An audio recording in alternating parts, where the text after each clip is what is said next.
Hi, everyone. Great to have you here. So, today is a welcome back to Thursday Talk It Out, your weekly space to pause, to reflect, and parent with intention.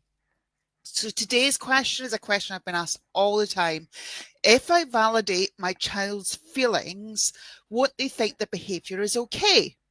So it's an important one for us to unpack. So, because many of us worry that if we acknowledge a child's really strong emotions, we might be encouraging the behavior that came with it.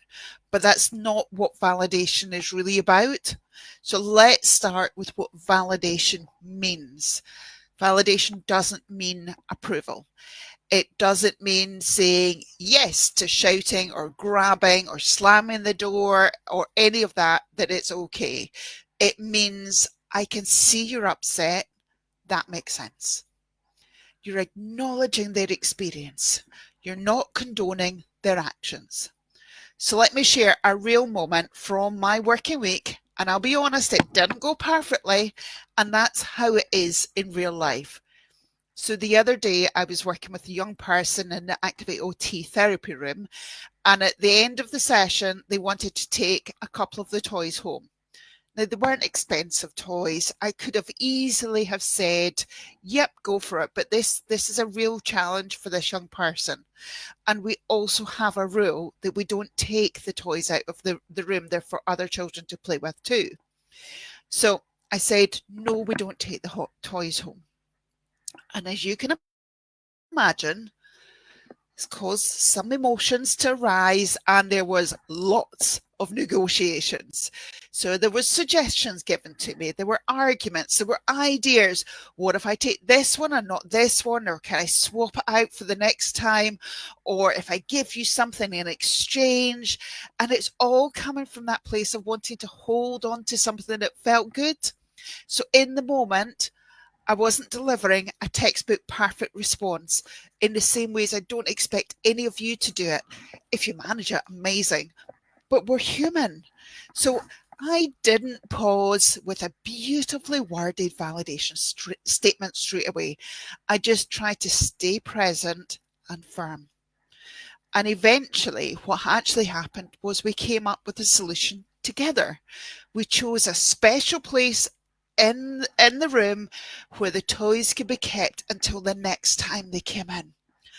And at some point, I did say, I can see that this is really hard. You're loving playing with these, and it's tough to leave them behind. Was it perfect? No. But was it in the moment and a real connection with a clear boundary still in place? Yes.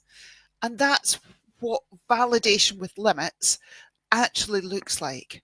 So it looks messy, it looks negotiated, it looks human, but at its core, it sends the message your feelings make sense.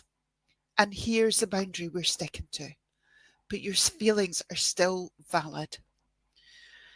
Because when we don't validate, this is what happens. The kids feel dismissed or misunderstood. They may push even harder. They may act out even more. They may shut down entirely because it feels like there's no room for their experience.